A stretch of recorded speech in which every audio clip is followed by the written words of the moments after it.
When it's time to begin, it's on the Rewind a Ride with John Pollock and Wai Ting. The A-Team that makes sense of these things we see in the ring every week on TV. It's Rewind a Ride for Monday night. Download it Tuesday morning from the Post Wrestling site. It's Rewind a Ride for Monday night on USA Now on the John and Wai Take the Mic. Hello, everybody, and welcome to Rewind a Raw. I'm John Pollock. He's Wai Ting. How are you tonight, Wai? I'm doing well. Yeah, pretty well. Not so bad. Yourself? I'm all right. I think I'm coming down with something. My throat's all acting up and stuff. Oh, no. It's that time of season. It's that time of the year. It is. Where John Pollock gets sick. I got my flu shot on Sunday. A day later, I'm not feeling great, so I don't know. I'm not going to paint a correlation between the two, but I'm just stating that 24 hours ago I got my flu shot, and today I'm not feeling so great. Yeah, hopefully it's nothing too serious. I mean, I feel like you've had a bad stretch.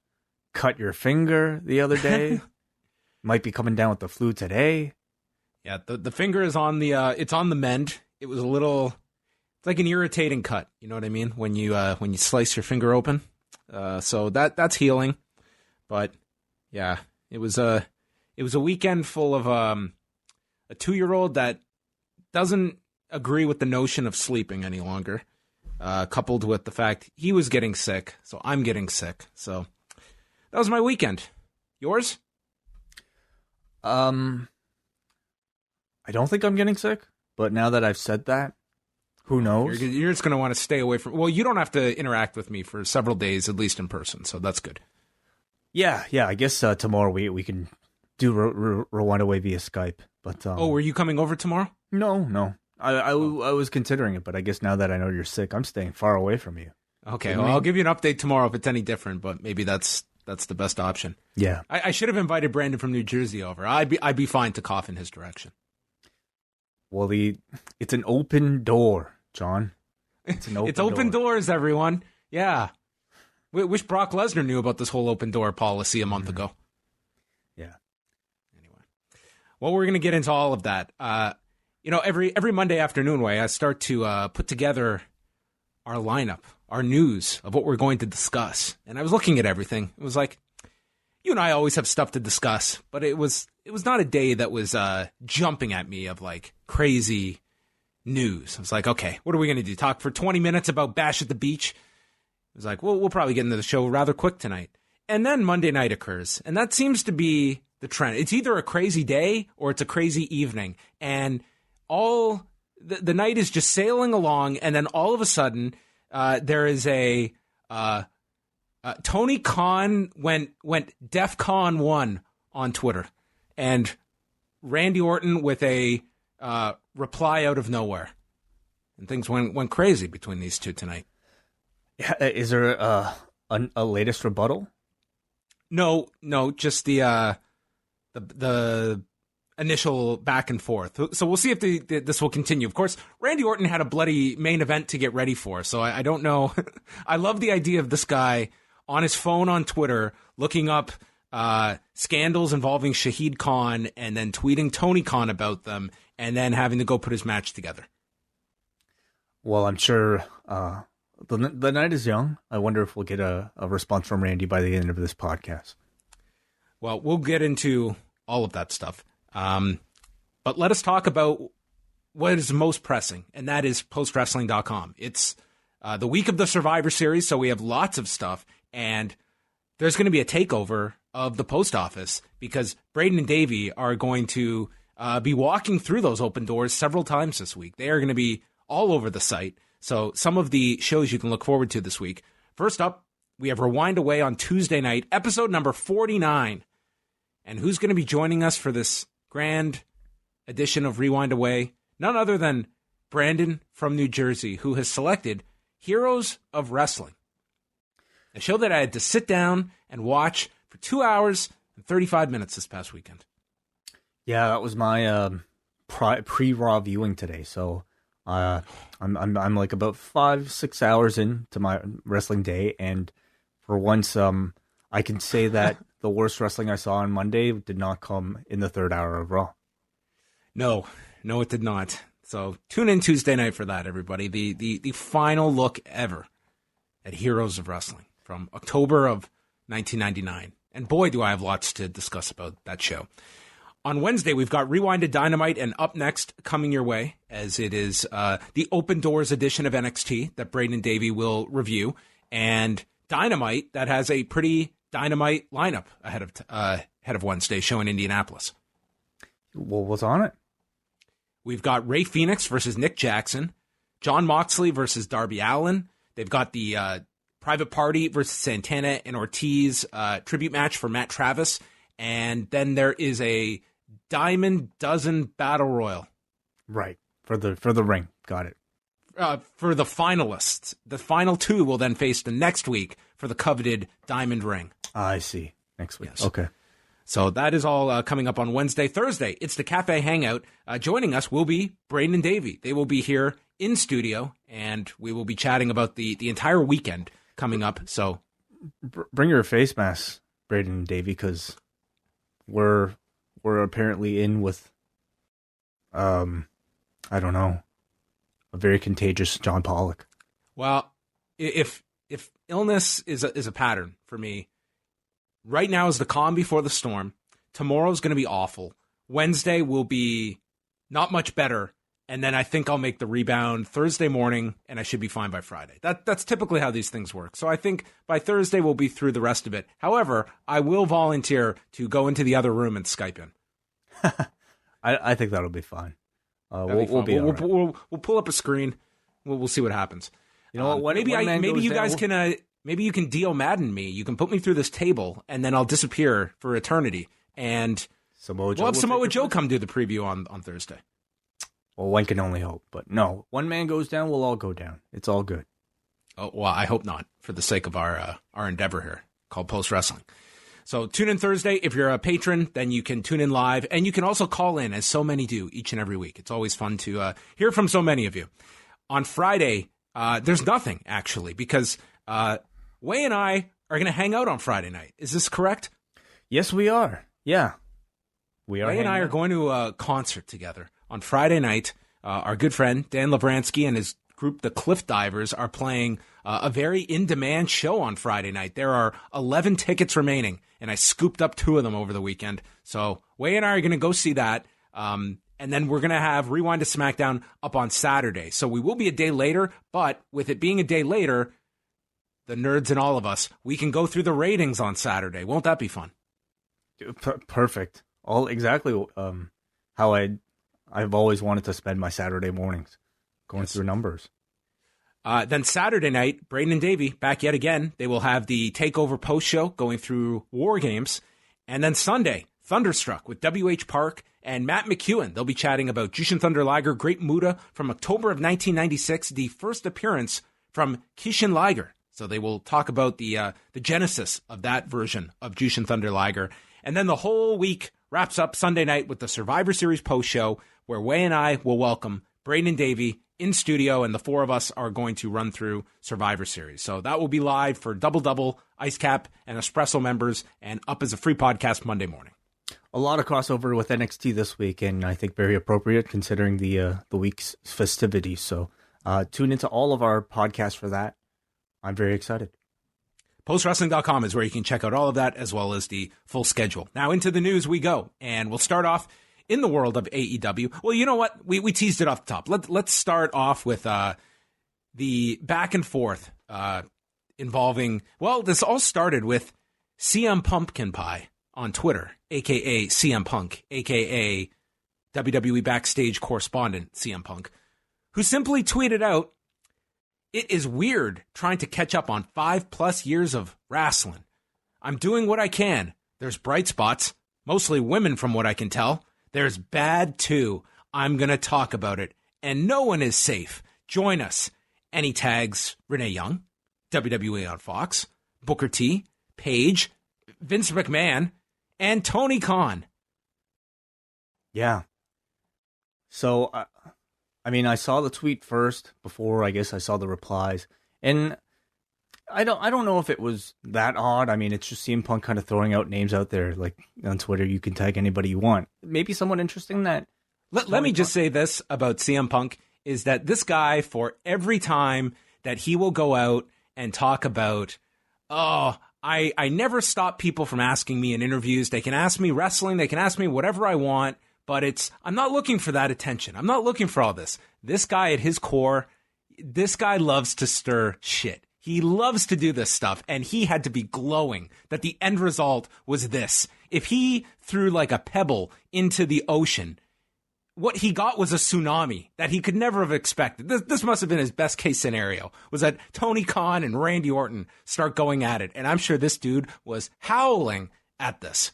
Oh, I'm sure it is, because in the end, I'm sure Fox loves this too, because everybody is retweeting the fact that CM Punk is going to be on Fox. Certainly, I think this promotion for this show and his appearance on that show couldn't have gone better as a result of this tweet. But I agree. I don't think anybody would have expected Tony to actually respond, and especially in the way that he has. So Tony Khan's response, which is about 4 hours after Punk's tweet, he asks, "No one is safe? Sounds like a plane full of wrestlers in Saudi Arabia." Yeah, wow.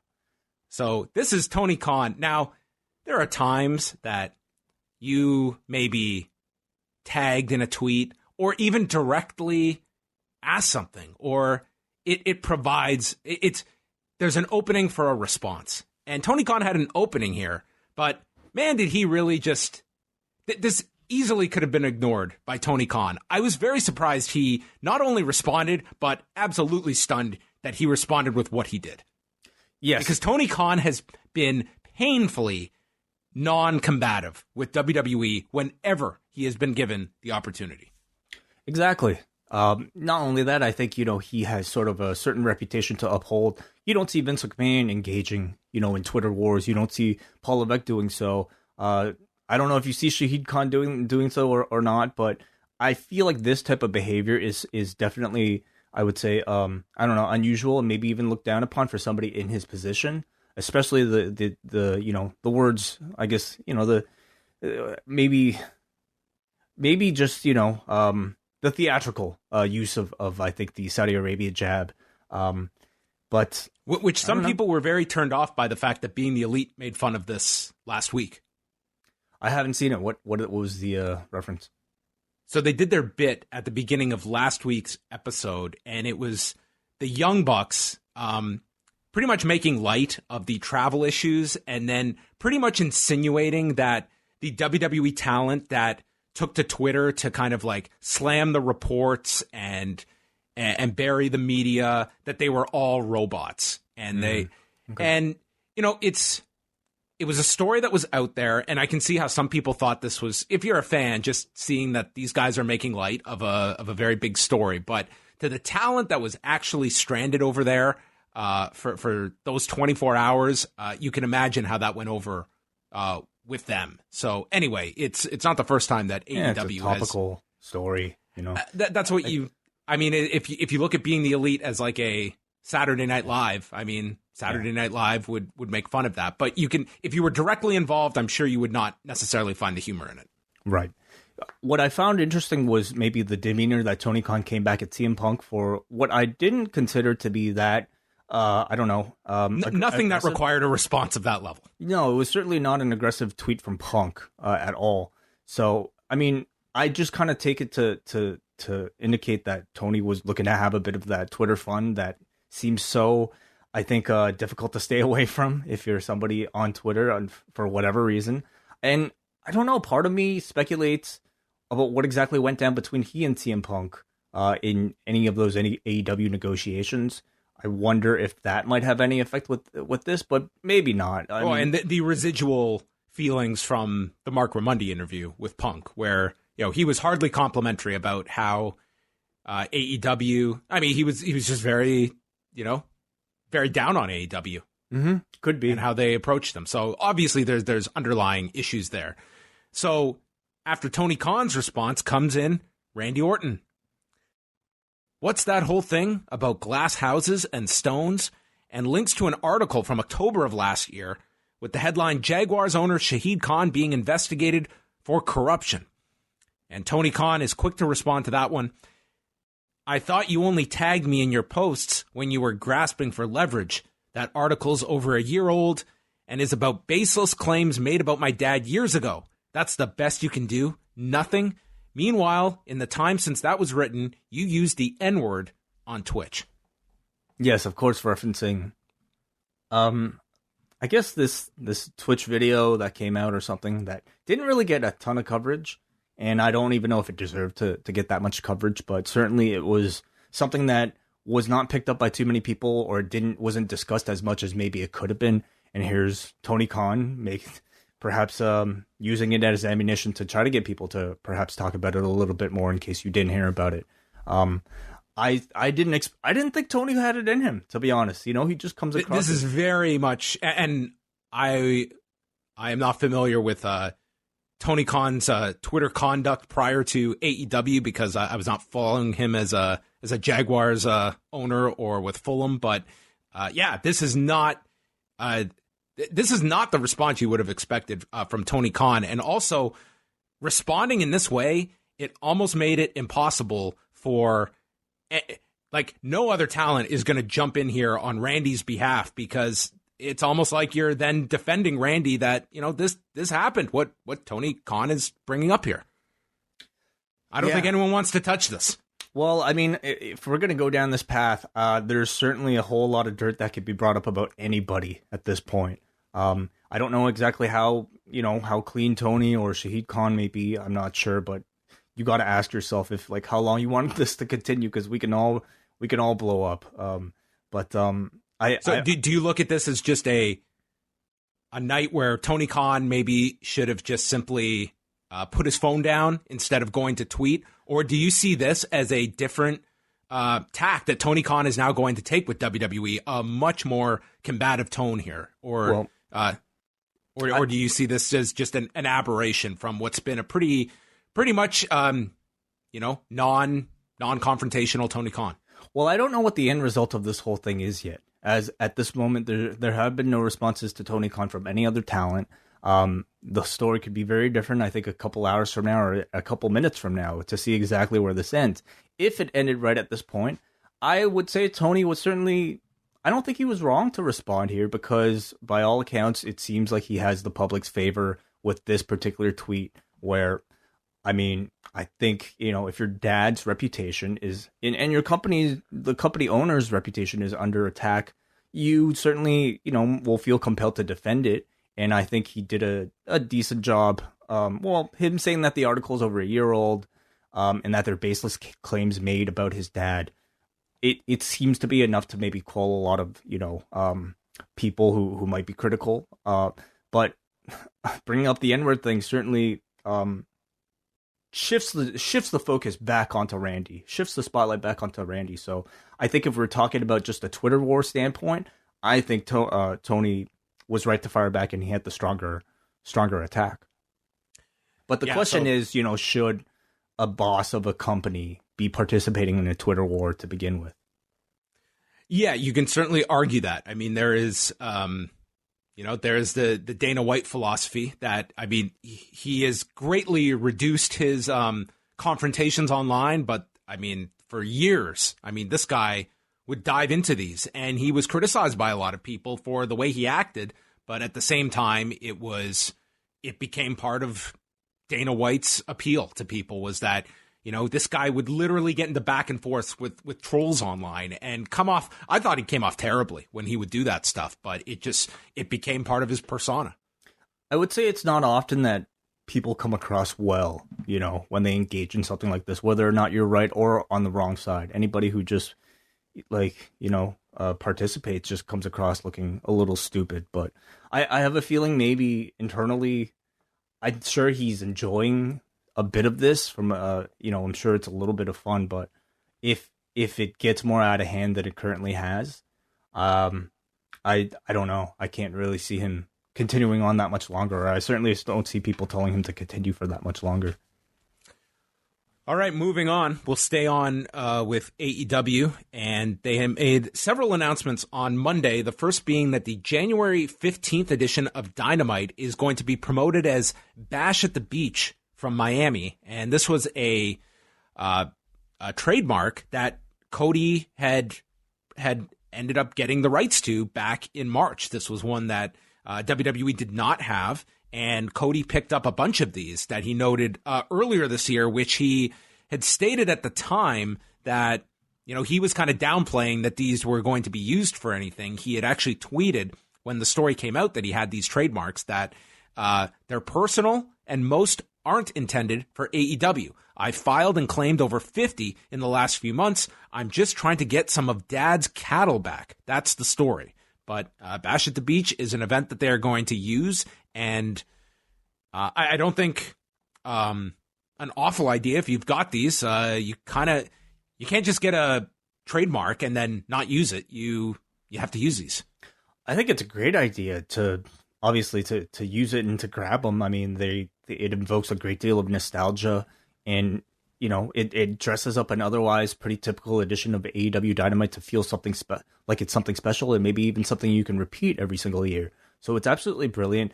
I guess I'm a little confused. Can anybody simply go out and grab these titles? Because wouldn't this be a part of WWE's IP when they picked up WCW? Well, you've got to be able to use these, or else they lapse. Like you have to be able to. You can't just hold something in perpetuity forever. So, but they're not using the end. I guess they are selling NWO shirts. Let's see what they aren't using. There's several that they have. Like obviously, they're promoting. They do a Starrcade event every year, and they've got the rights. They've got the rights to some, but others, like War Games, for instance, that was one that. Out. Can I have that? You'd have to look it up. Sold Out might be available. I don't know if that would be one you would go after. But yeah, like War Games was one. MLW got the rights to War Games, and then over the past year, they sold it back to WWE, and that's why MLW is using War Chamber, but they had been able to get the trademark for War Games. So let's say, we just reviewed WWF's The Big Event. I mean, they haven't done that show in forever. Can I go and buy that copyright? You might be able to if it's available. You could. This is really strange to me. I didn't realize that like things worked out this way. And I'm sure, I mean, it's probably a lot more complicated than maybe what we're discussing. So if you have any insight, I'd love to know. But if it's that easy to just like grab one of these, I think Cody was certainly very smart to pick up some of his dad's cattle, as he would say. It also makes you wonder, like, I guess, you know, what sort of agreement he might have. Is he loaning these to AEW then? You know, if he is technically the rights holder, or is it perhaps maybe more of a handshake deal? Who knows?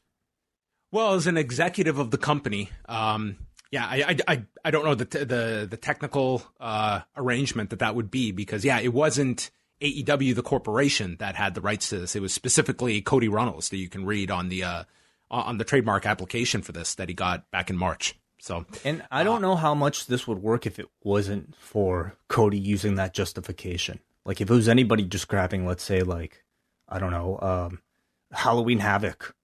And using it on their brand new wrestling promotion, I feel like that would come across maybe a little bit, I don't know, cheap and just unoriginal. But I think, did Dusty come up with Bash at the Beach? Not Bash at the Beach. So what are his claims about Dad's cattle then? What does that mean? Well, I'm trying to think of the timing, because first it was Beach Blast, and then they moved it over to Bash at the Beach in 94. So Dusty was there. Okay. It's possible. I mean, Cody considered this one of his. So for all I know, Dusty might have come up with the name of that. You know, I need to know, like, because Cody says he's filed and claimed over 50 of these in the last few months. I'd love to see this list and how ridiculous some of these. Like, did he grab the Yeti?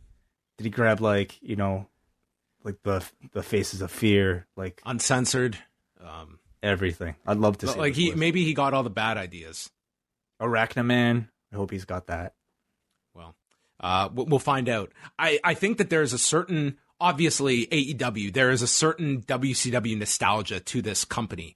But as we've talked about in the past, I think you don't want it to override AEW itself and trying to be this progressive company that's presenting something new. I think it's fine to lean on history. And I think with AEW, the fact that you have Cody that is a direct link to that era of WCW through his father, that you kind of have that goodwill that he's taking a name that WWE did not even want to use or market and there is a nostalgia for that, but I would not want to see 50 of these utilized, and you're suddenly just taking back WWE IP or WCW IP and applying it to you. Like, I want to see AEW kind of create their own identity as well and not just get lost in nostalgia, because I think it has a short shelf life. There's a novelty to it, but you have to be careful with that.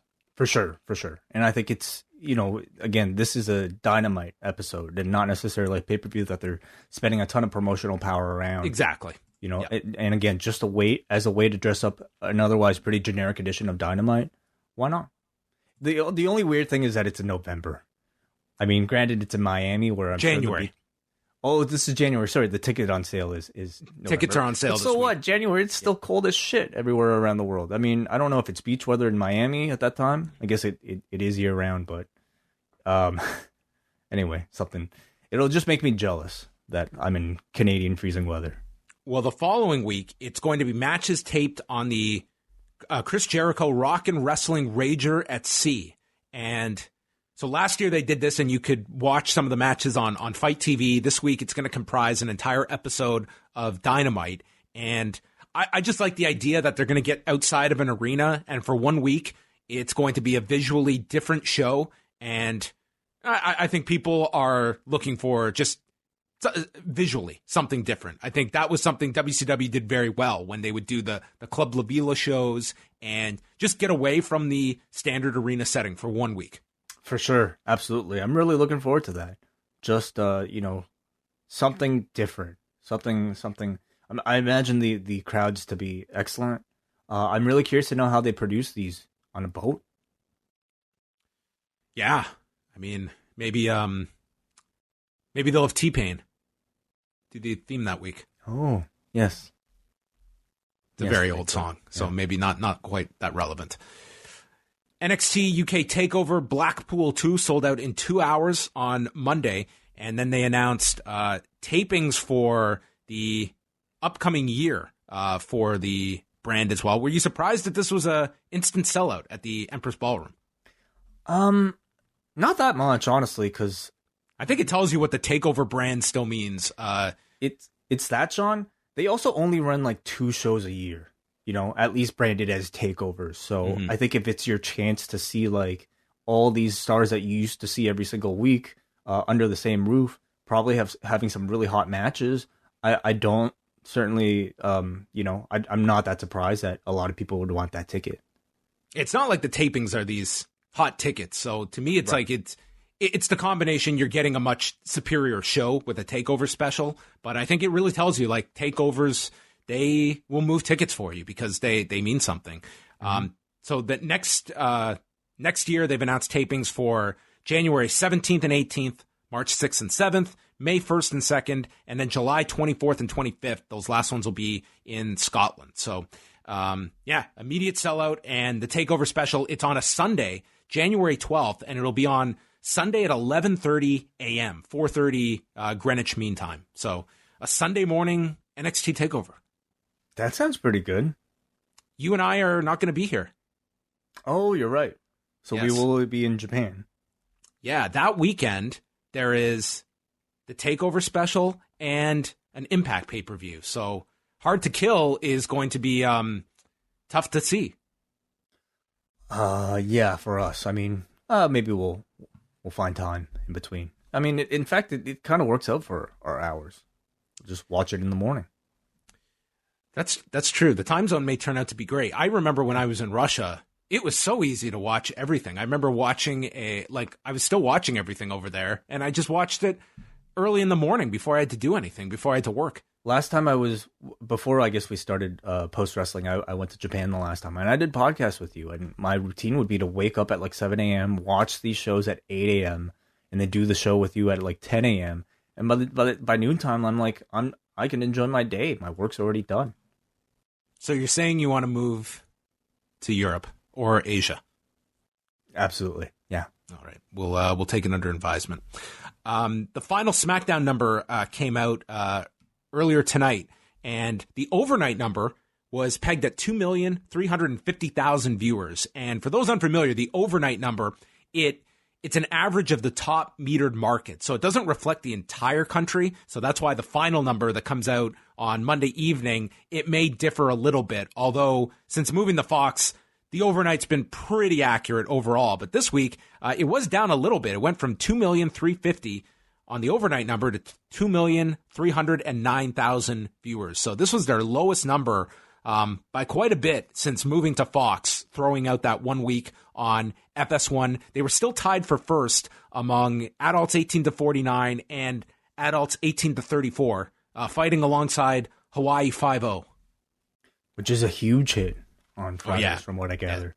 Yes, they're doing much more viewers, but tied in the demo number here with SmackDown. But this was their lowest number on Fox, so we'll see if this week, being the live show from Chicago going into Survivor Series, if they get a bit of a bump, or is this kind of going to be where SmackDown is starting to level off? We're still trying to figure that out. Yeah. I as we head into, I guess, mid-November / December, we might be getting a bit more of a clear picture of where the ratings stand, but things are still, I think, very much in flux for the next couple weeks.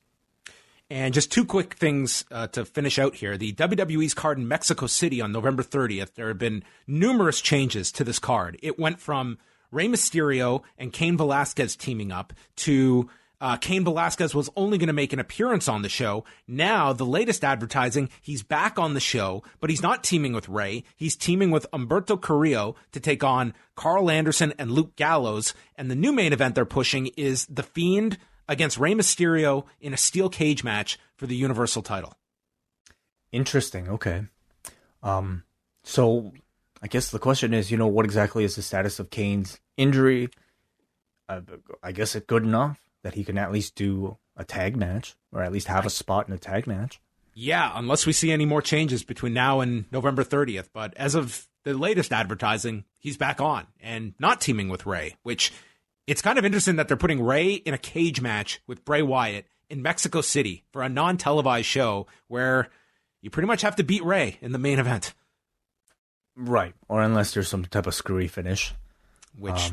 Which there are plenty on this edition of Raw, so I don't think they really have to. But it's a nice sounding main event for what seems like it's a big show in Mexico City. I really want to see The Fiend versus Cain Velasquez. Oh, I'm sure you might get your chance in the future. I just want to see the MMA fans react to the videos that would come out. Oh, I want to see Cain Velasquez in a red light match. Oh, like quivering in the corner like Seth Rollins. Would love to hear Robin Black try to break that down. Oh, that would be fantastic. He did a great one recently of some dude that he went off a skateboard and then he would fly into a car with the window open. Okay, this isn't Darby Allin? No, it was not Darby Allin. Some other guy. But anyway, it was this guy who could do this. And then the guy responded to Robin's breakdown of him. It was really funny. Robin Black's got a great Instagram, everybody. And the final news item, Joey Janela's Spring Break 4, April 3rd, next WrestleMania weekend. They have announced the Great Muta for the show. Okay, interesting. Phenomenal promotional video. This is going to be one that it is all on the mystique of the Great Muta because... Man, I don't know what you can expect match-wise from the Great Muta. He just did a singles match with Naomichi Marufuji on the Noah Sumo Hall card. So I think you'll have a crowd that is very welcoming of the Great Muta, but I think it's going to be a lot of mist, dragon screws, and maybe a Shining Wizard. I think much of the draw will be to see who his opponent is. And that could really... I don't know. It could be very fascinating. I mean, if you had your pick of any wrestler that Joey Janela and Game Changer Wrestling could possibly get against the Great Muta, who would you pick, John? Tony Deppen. Nick Gage? How about No Legs versus the Great Muta? They could do that. That's very possible. No, I don't know. I really only care about what the karaoke playlist consists of. We haven't really had that lately. I mean, that really is more of a Sasuke thing. So maybe you'll get it at the Tokyo Dome. This is on the Friday, which I guess will be going against SmackDown and, well, who knows what else? Probably a dozen shows. But I'd like to go to this one. I always want to go to them. Like the first night this year was great. Second night was fucking terrible with the battle royal. But either way, they come up with like you have a story if you watch it or if you've attended it. Is it one night or 2 nights? I think it's one. Yeah, it looks like it's only one this year. Probably a bigger venue. So okay, cool.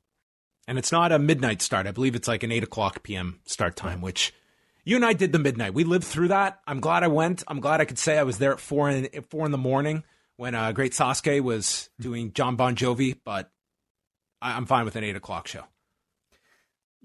Yeah, I would tend to agree. But yeah, we shall see. We shall see. It feels like it's such a long ways away. Yes. All right, let's get into Raw. Of course, you can always go to postwrestling.com for all the latest news, and we go to the TD Garden in Boston, Massachusetts on Monday night. No Dio Madden again this week, and in his place was Samoa Joe. Overall, what did you think of Samoa Joe on this show, and what do you think the future is for Dio Madden? Well, like a Brock Lesnar attack, I would say, depending on who you are, certainly would lay the average commentator out for, at least a week. But didn't we see like Michael Cole come back? Like, how long did it take Michael Cole to recover from this Brock Lesnar attack? It was the night after WrestleMania. We were at that show, and I'm pretty sure he was back the next week. So I mean, Michael maybe Cole's tougher than Dio Madden. That's easy. Dio's got to get back on that training, man. He's a little soft lately, but I don't disagree that Dio Madden shouldn't be back until this Lesnar match is done with Rey. So I don't know if there's any other reasoning for him being off. It would just be pure guessing. But did you think Samoa Joe, like, it really does seem that as Joe is out with this broken thumb, like they have been grooming him for non-wrestling roles between the work on the kickoff panel, on backstage, and doing a 3-hour episode tonight. And I don't think we should really be all that surprised because I think he's fantastic, in any type of role that he's been given. We've seen him do like commentary bits here and there, and he seems to like immediately once he steps into the role, he feels almost like a different person. In many ways, it feels different from the very menacing, sinister character that he portrays as a heel as he's wrestling. And instead, he's it almost feels like he's just really straight up playing like an announcer many times. Today, he added a lot of like heel characteristics, which I think really made it great. But he seems to like want to prove to the world that he could be a very professional commentator if, that is, perhaps a future goal of his. And I think he does great. He's obviously great at improvising. He sounds really nice. It very much reminds me of like the Taz transition from like the human suplex machine to like commentator. It's almost like that type of contrast, but he's excellent. I think he has a real aptitude for him for this job. I would love to see what he would sound like in 2 or 3 months if he got to do this consistently, which maybe that is not the long-term plan if he's just here while he's hurt. I didn't think this was like A+, but I saw this guy that I feel if this guy did this for 2 months, I think he'd be really good at it. Yeah. I don't disagree. I mean, I will say though, I thought the team was an improvement over what came like with Dio, and it's not even just I don't even want to pinpoint it on Dio, but I think Joe just adds more personality. This commentary team needed some personality. Bit more personality, I think better insight, and I think just maybe better flow. Because like let's remember, Dio is probably just as new, if not even newer than Samoa Joe at doing something like this.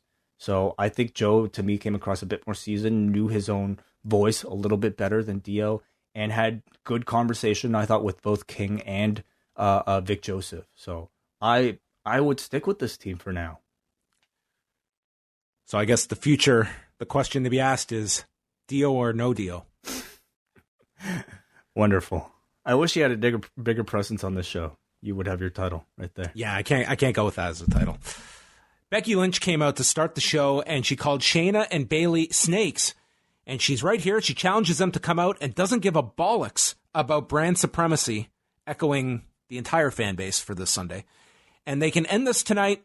And what better place for an Irish person to fight than in Boston? Mm-hmm. Yeah. And between Becky and Seth pandering to Boston, they were taking no chances tonight. Yeah, what else could they have done? Could have beaten some She's like, I'm just going to stand here in the corner while I take off my shoes to check out my red socks.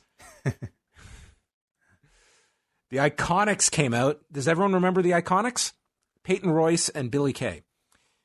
They have been left off the Raw women's team, and I was stunned because I didn't know we had a Raw women's team. Becky just blows off the fact that she's teaming with Charlotte yet again this week, but she'd rather fight these two. So Charlotte comes out. She doesn't want to tag with Becky, but the forces want us together. And Charlotte announces she's leading this mysterious Team Raw at Survivor Series in a triple threat elimination match. And this is when Joe comes out, and I thought Joe was going to come fight these women, but we cut the break and we came back and he was on commentary for the rest of the show. I thought it was really odd how they had Joe. I guess they needed something to go to commercial break with it, it was a surprise, but Joe, really had nothing to do with any of this stuff beyond just wanting to sit there at commentary. So yeah, I don't know, maybe it was just very strange. You assume Joe's coming out here to confront the Iconics or something. So we come back and we have a very brief tag match with Becky and Charlotte against the Iconics. Joe says that we need an analyst that is Brock Lesnar proof. And the Iconics are double teaming Charlotte. Kay is yelling that they are the future. Flair tries to fight out of the corner and then just grabs Billie Kay, is able to apply the figure eight while Becky comes in and hits a Beck-sploder onto Peyton Royce. And Billie Kay taps out in 2:16. Becky never entered this match. Is that right? She just did the Beck-sploder spot at the end, and that was it. It was all Charlotte for the 2 minutes this lasted. Yeah, quick match. Not much to say about it. Really, just kind of pretty pictures for promos. Then Shayna Baszler, Marina Shafir, and Jessamine Duke showed up. They jumped the Iconics. Becky and Flair were up the ramp, so they ran back down, and they got beaten down. As they recovered, they chased the women into the crowd, but got separated by security, leading to Becky dropping one of the security members with a right hand. Yeah. Yeah, it was nice to see NXT looking a little bit strong at this point. I think it's far more interesting when you have, the baby faces in this situation wanting to get revenge on the invaders. Charlie interviewed Zack Ryder and Kurt Hawkins, who had won a match in Germany last week in order to get a tag title shot tonight. Kurt says that their entire careers have been preparation for tonight. I'll say. The AOP came in and murdered these two. And that was the end of Zack and Kurt and their tag title dreams. Yeah. And the AOP didn't even take the tag title shot. They just laid these guys out, and then they left. Maybe they didn't know that they would get the tag title shots if they just took their place. Isn't this how tag title shots work? You lay someone out, and you just gain their title, their matches by osmosis? Oh, it's what happened in the main event. Randy and Ricochet aren't even a tag team, and they got a tag title shot. So, yeah. I was happy to see the AOP get out of that room. Everyone left the room tonight. Yeah. Paul Heyman took the room. So. Oh, that's right. Paul Heyman took over the room. He went inside. It was booked tonight. Yeah. But, it's nice to see it. But, AOP here, after the attack, each of them said a word in their native language. And the crowd, of course, delivered what's all over it. So maybe still a little bit of caution for when they decide to do this in a live setting. The OC came out, they called the fans idiots, and AJ said he would love to defend his United States title against Humberto Carrillo, but Carrillo disrespected him. So taking him on tonight is going to be Hot Carl Mother-Loving Anderson. Yeah, and they have the trophy to prove that Anderson and Gallows are the best team in the world. Yeah, that's his new nickname, Hot Carl. Mother-Loving Anderson. Are you familiar with where that comes from? I know that I've heard the term Hot Carl, but it's not coming to me. What is it? You can Google it. No, you don't have to do it on air. I'd recommend that you don't do it on air. Oh my God! Okay. I haven't Googled it. Carl Anderson and Humberto Carrillo. Yeah. Started off with Carrillo teasing his moonsault, and then the Street Profits came down to even things out. Carrillo comes back. He hit a high cross for a 2 count, spins off the middle rope into a spine buster. Joe predicted it's now going to be all Carl Anderson, and he's going to hit him with the big ba-bam. but Carl took a Rana into the corner, set up for the moonsault, Styles distracts, and then they snapped, Gallows snapped Carrillo's neck onto the top rope. There's an inside cradle, but Montez Ford flipped them over, and Carrillo got the pin on Hot Carl. Yeah, Carrillo got another win here. I thought this was a good match. I like the twist and the finish here. Carrillo, I thought, looked very impressive as usual. But when he actually wins the matches, it allows me to look back at all the cool moves that he did throughout the match with a lot more, I think, positivity than just, oh, really nice, cool moves. Like, instead, these are cool moves that actually built his way towards a victory. So I was a fan of the booking here. I was a fan of this match with Hot Carl. Okay. So I knew that there was some connection with Hot Carl beyond its literal meaning. And as I looked it up, it was the nickname of former WWE writer Jensen Karp. And I remember this story when he was on David Lagana's podcast. I knew there was some connection with a Hot Carl in the past. And when you Google Hot Carl, Jensen Karp's picture comes up. Well, maybe that's exactly what they named him after. Not the other thing, hopefully.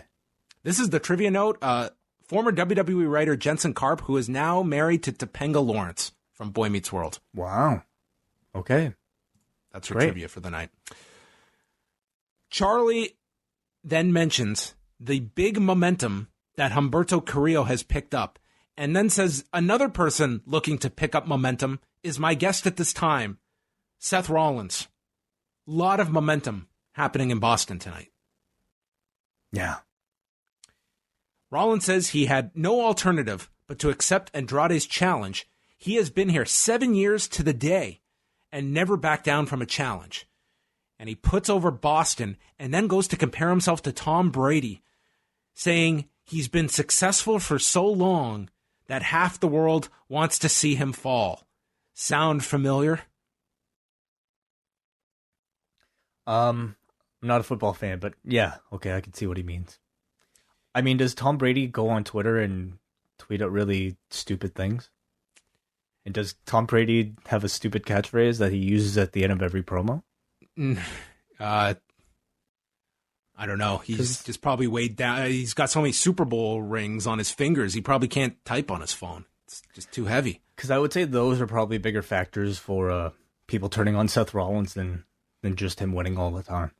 Well, maybe comparing yourself to Tom Brady in Massachusetts, maybe that would set some people off. He says it's not Monday Night Andrade. He's going to do what he does best, and that's burn it down. Yeah. And then Charlie says that we have breaking news coming up that you're going to have to see to believe. The next visual on this show was No Way Jose in the ring. Actually, it was a Total Divas ad, so I thought she was going to announce something for Total Divas. It's the lowest watch season in Total Divas history. Yeah, maybe they said you have to see it to believe it because so few of you are. Maybe there's an open door policy on Total Divas, and you'll see like Brock show up. Yeah, maybe Brock and Sable could do a season now that they really need to. Maybe they've been holding off on that one. When are we going to open up like the Survivor Series invasion thing to like all the shows? When's Main Event going to invade? When are we going to get somebody? I think they did on this show. We got Hawkins, Ryder, and we got No Way Jose. I think they're here. That is true. Well, I guess I'm still waiting on the bump. Maybe watch along. Maybe all those guys can jump on. Maybe Scott Stanford. Where's Pat McAfee? He was great that week on SmackDown. Hasn't been used since.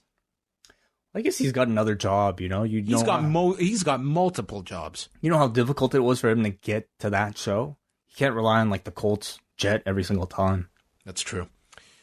Maybe the other New York team has a jet. Yeah. That was awful. I'm so sorry. We're not football fans, everybody. Well, the New York Jets exist. I know. They don't play in New York, but nonetheless. No Way Jose and Bobby Lashley. Joe is laughing at Rusev, losing his woman, and asks, is the prize worth the pain? And Lana comes out with Bobby Lashley, and she goes on to announce that today is the happiest day of her life, which I think she's lying about. Because I follow Lana on Twitter, and she did not have a great last 24 hours. Do you want to know why, Way? Did Tony Khan tweet at her too? Would have been funny.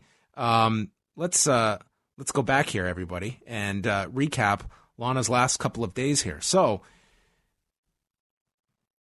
I'm just finding this. I don't want to get this wrong. So on November 17th, this was on Sunday evening at KLM, which is Royal Dutch Airlines. At KLM, you are the most idiotic airline the world has ever seen. You lost my bags with hundreds of thousands of designer clothes in there. I think she's exaggerating. You owe me a lot of money now. 5 exclamation points. A lot. Now, I don't know if she's doing this to just have some fun, but she seemed pretty outraged, and then followed up today at KLM. You still do not know where my bags are? How idiotic are you? Communism works better than your entire airline. Jeez, wow. What are the responses? I'd love to know. Let's see what the communism tweet had. Lana, you should have double tagged it with fluorescent lining and then destination mark. I would think you would know this considering you travel all the time, but let's just face it. It's Anthony 2, Lana 0. I don't know who Anthony is. Bruh, as a customer, she has an expectation to get her property back. I've worked at the biggest shipper in the world, and losing a package was not acceptable. There's a hell of a fight going on here in her mentions. I don't go into people's mentions enough because, man, are they hilarious. A lot of people believing this could be a ruse on Lana's behalf. And maybe it is. To what? That's what Twitter's there for. Sure, whatever. Just mess with people. We've talked a lot about Twitter on this podcast. A lot. I know, too much to be honest. We're going to go on strike after this. So Lana's out, and she gets back to the happiest day of her life because today she filed for divorce.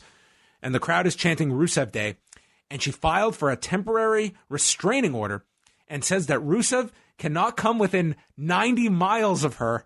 And then Lashley leans over to correct her, and Lana's got to play this off cool when she says, I've been corrected. You cannot come within 90 feet of me. Big difference. I'm thinking the airline is not going to fly her 90 miles ever again in the future. But yeah, she had to correct this because this would obviously be a storyline inconsistency when obviously Rusev is going to have to show up and stand at the top of the ramp, which we'll be told is 91 feet away from the ring. Good save from Lashley here, I thought. Lashley was on top of things here because this would have been a glaring mistake if it was not corrected on the spot. He knows his distances. And it would have sounded silly for the announcers to correct this. Is 90 feet, like, ever a thing for restraining orders? I've never issued a restraining order, none or been the subject of one, so I don't know what the common length is. I've never quite understood what the difference is between a restraining order that is 100 feet or 400 feet. So the idea is you can't come near me. So 90 feet is not that's close. That's really close. It's 27 meters, so I don't think the ramp to the ring is that long. Donovan Bailey covered 100 meters in 9.84 seconds. Do you know how fast this guy would violate a restraining order? He could cover that distance in 3 seconds. So I guess it's either really short.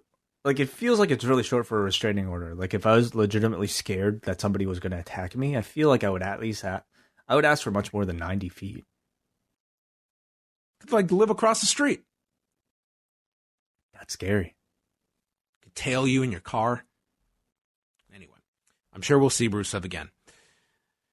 But for the meantime, we got No Way Jose on TV. Lashley pulled at Jose's hair. They allowed Jose some offense. He danced, and then he submitted to a full Nelson in 1:28. And then Lashley and Lana making out would not accurately describe what they were doing. They were getting ready to go to the next level on live television. Dude, this guy took her face off. Like, they were making out so hard.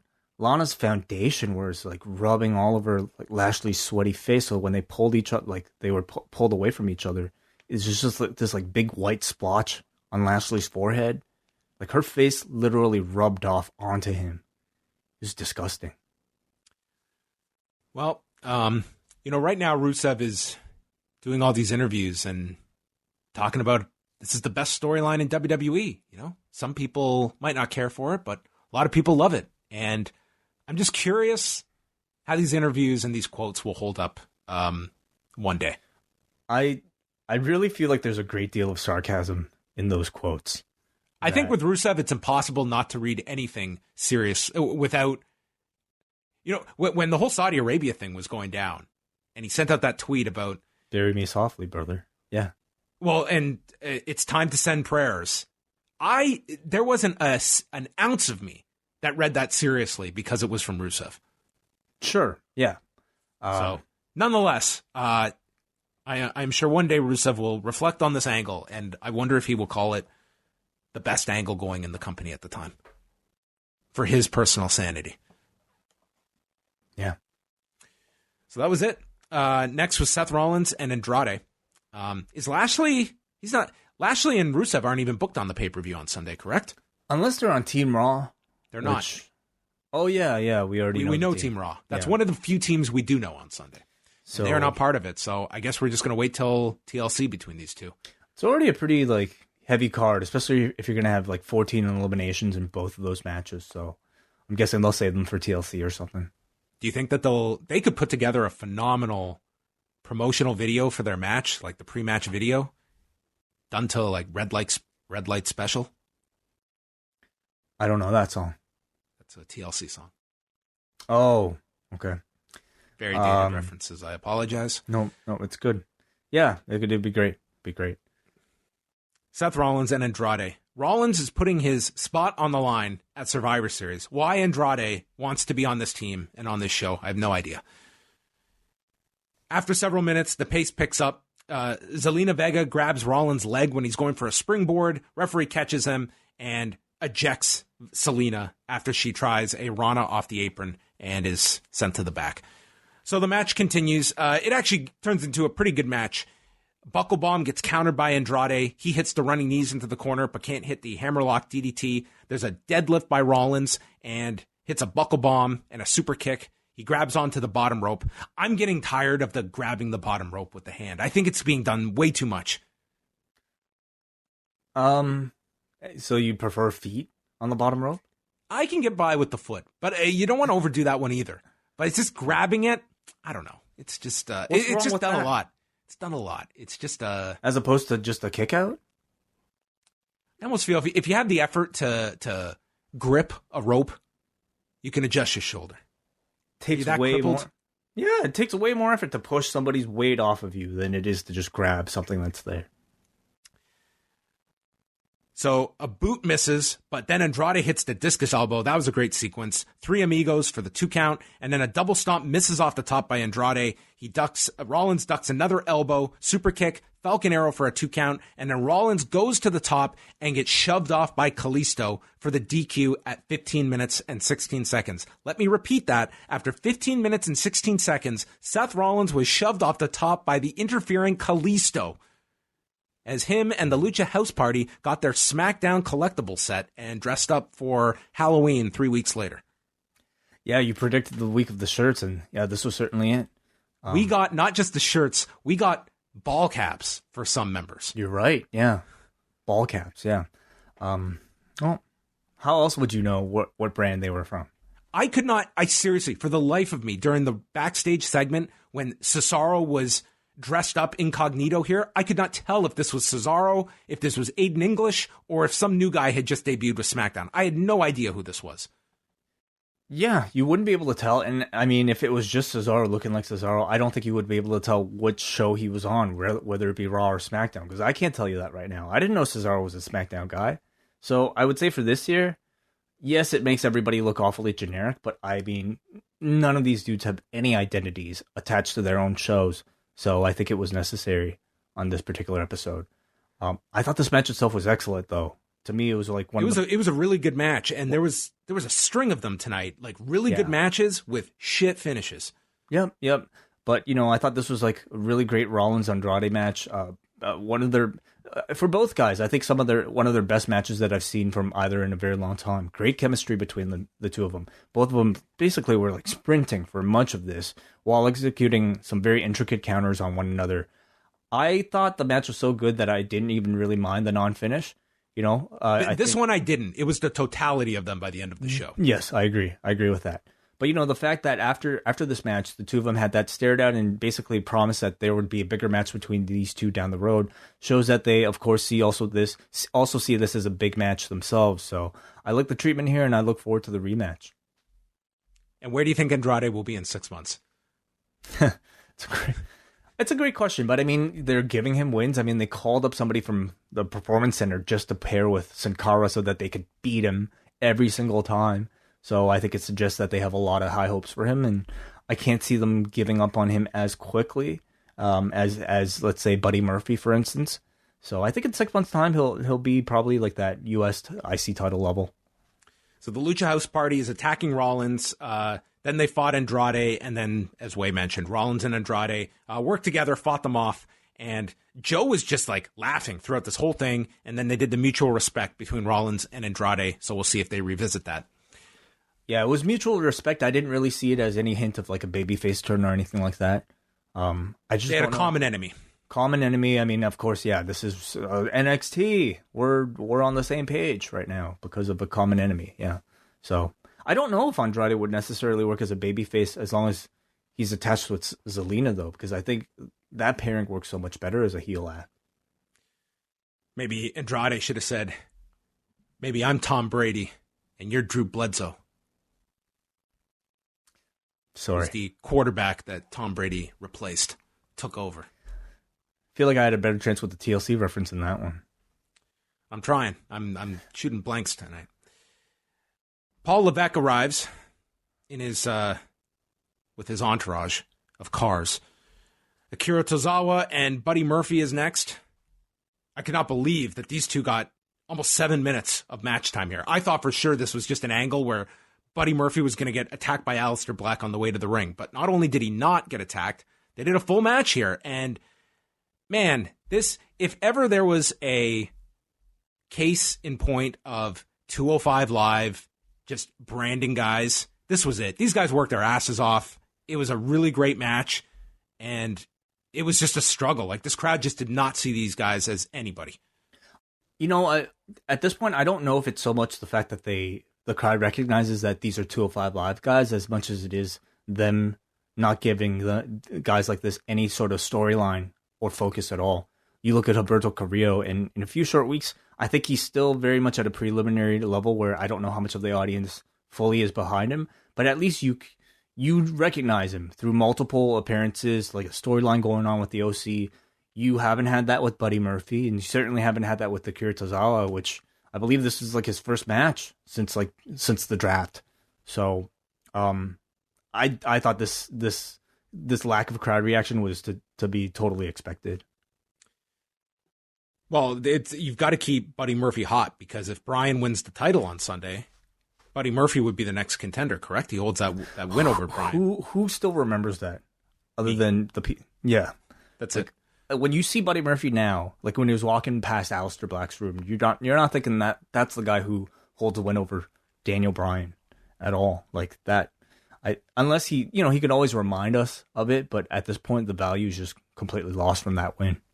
Do you know how much that win, like, that could be something you bring up every time with Buddy Murphy? Absolutely. Like that is his most defining success on the main roster, beating Daniel Bryan. And it doesn't hurt Bryan one iota to bring up that win.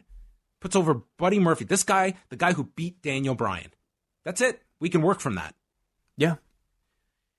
So this included Tozawa hitting this bridging German, hit a Shining Wizard for a 2 count. Murphy then slides off the turnbuckle, turned a cheeky Nando's kick, and got hit with a kick from Tozawa into a reverse Hurricane Rana, and then landed this suicide dive. He followed that by draping Buddy's back onto draping him on the middle rope and hitting the senton onto Murphy's back But then Murphy fought back. Tozawa came off the ropes into a flying V-trigger and a Murphy's Law as Buddy wins in 6 minutes and 40 seconds. This match was awesome. You know, it was another great match. Another really good match on Raw that I'm with you. I thought for sure this would just be a squash given on the Aleister Black stuff. I was very pleasantly surprised to see that it was Tozawa getting like 90% of the offense here. You know, every time you see him, it's just like he continues to just show how underutilized he is. And if you're not going to do anything with him, why not try to throw him into a tag team? You know, I've always wanted to see him and Cruz do something together to rekindle what they had going on in Dragon Gate. But, you know, they're on separate brands now, but you could still do stuff with Tozawa than just have him, like, you know, serve up guys here. I think it's such a waste, but this was a really great match, I thought, on TV. Eric Rowan was with his pet, and then Murphy is walking in the back. Aleister Black walks out of the room. So did you see the previous segment? Oh, did we skip over that? Yeah. Buddy Murphy. Oh, I missed that. Okay, so Buddy Murphy, before the match with Tozawa, knocked on Aleister Black's door saying, "I'm here to pick a fight." And then there was no answer. And he said, "He's all talk." So Buddy left. And then I don't know what the hell Aleister Black, he must have been asleep inside this room because he woke up, grabbed his gear, and then he sprints out of the door like he's been foaming at the mouth for someone to knock on his door. Black looked like such a goof here. Maybe it was so dark he couldn't find the door. That was like the one flaw of his whole plan. The lights were out, he couldn't find the door. Couldn't even find the switch for the light. Oh, we needed a camera in the room to see why the delay of this guy getting from his chair to the goddamn door, because Buddy was standing there for like 20 seconds. He's probably How long would it take you to get to the door? Whatever room you're in, where is the closest doorway? I would be at my door in 2 seconds from this position. I'm in my room right now. And I'll turn the lights out. I still think I'd find it by memory. Well, it could be a very big room, John. We don't know. But I agree with you. Maybe it's a gymnasium. We're just not aware. Maybe. The whole soundstage. Yeah, maybe. I agree with you that this did not really do him any favors. It kind of made him look stupid. Even when he did find the door. Oh, when he got out there, he looked so stupid. He only looked to his right, not realizing that whoever knocked on the door could also have gone to their left too. So this dude has spent like the last 6 months waiting for someone to knock on his door. Somebody finally knocks and he only knows to look in one direction. I thought it made him look really dumb, but so whatever. After the match, Murphy's walking in the back. Black comes out of the room, and they just awkwardly stare at each other. Oh, of course, this is no punch, no communication, no nothing. This guy's been calling for a fight for months, literally for months, and a guy is staring right in his face. Nothing. I mean, this is like that pseudo-realistic way that they like to produce their TV for whatever reason, you know? Like, they in their minds, I don't know if, like, they're writing these or like, Vince in his head is watching all these with, like, some type of soundtrack in his head where, like, some emotional scoring and all these special close-ups might take place to, like, really, you know, like, otherwise it would in a drama to really kind of convey that message. But when you're just shooting this on one camera, with people who aren't really trained actors and just like in this type of shitty setting, that silence just looks fucking awkward and it looks stupid. But this is how they produce TV. This is how you infer that, oh, these two are going to have a match later, not tonight. They probably just are still staring at one another. For a week, yeah. Eric Rowan then comes out for his match with the mysterious pet. The Sings get chased out by R-Truth. Rowan kills the Sings, and then he proceeded to murder this Alex Malcolm, in 53 seconds with the claw slam, and he stood on top of him. Yeah, just a Rowan squash and killed someone. And this like 24/7 stuff, I don't know why they feel pressure to try to jam it into every show, because at this point they're completely forgettable. They offer really nothing. They don't even really take up that much time. Like if your goal is to fill time with stuff. So I don't know why they continue with it. I don't know why if they are continuing with it, that they're not trying to be more creative with these spots. Instead, I think it just made this otherwise, pretty cool Eric Rowan squash match feel like it's just in the body of another joke. This is what I want to see happen.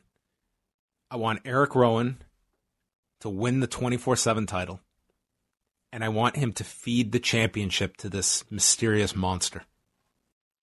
Oh, interesting. And it's gone.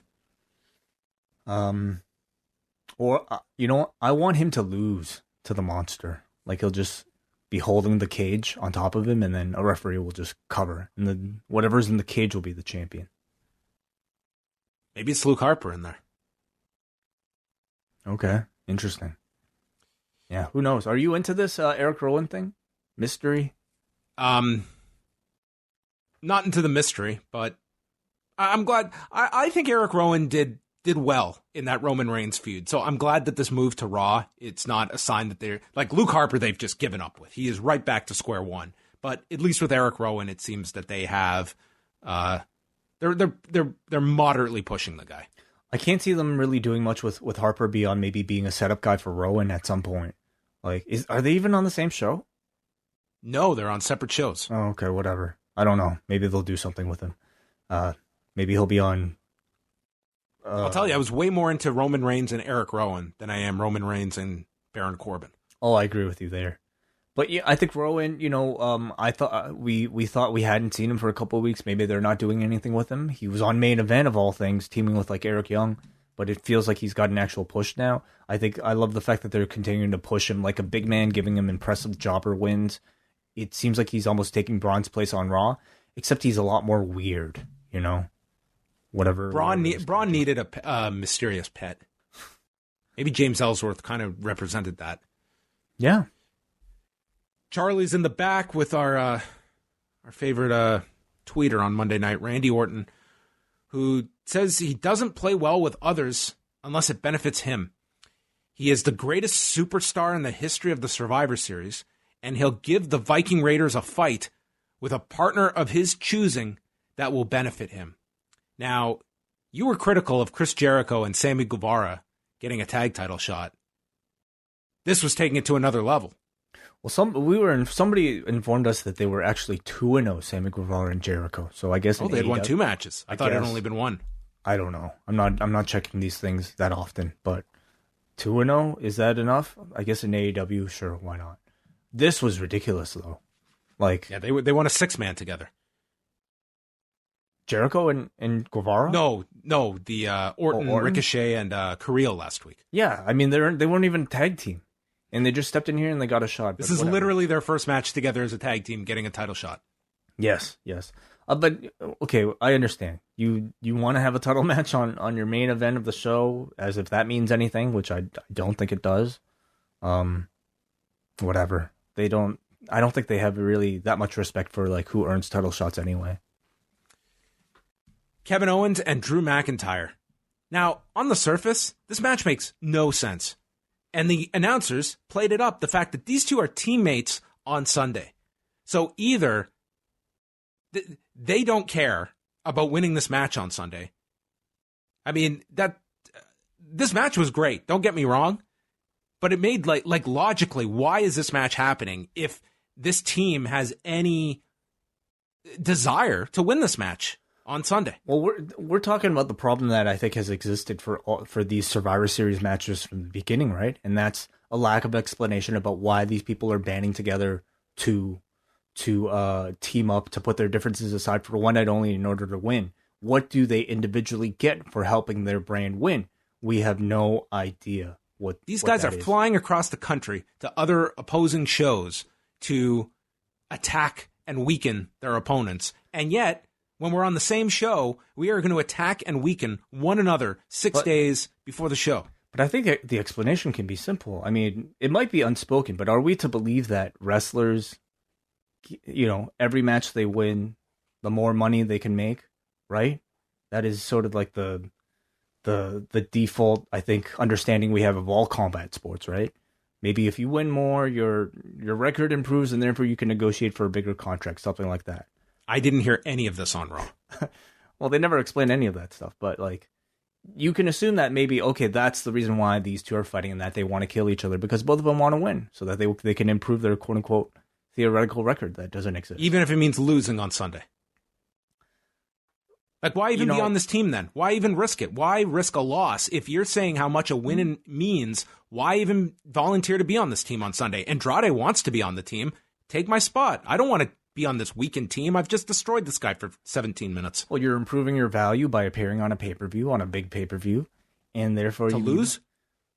No, not to lose, but if you do... Okay, whatever. Like, you're harming your chances. This would be like me attacking... If I'm playing baseball and I take out our shortstop's knee before the big championship game. Yes. Okay, but can't you say the same thing about War Games?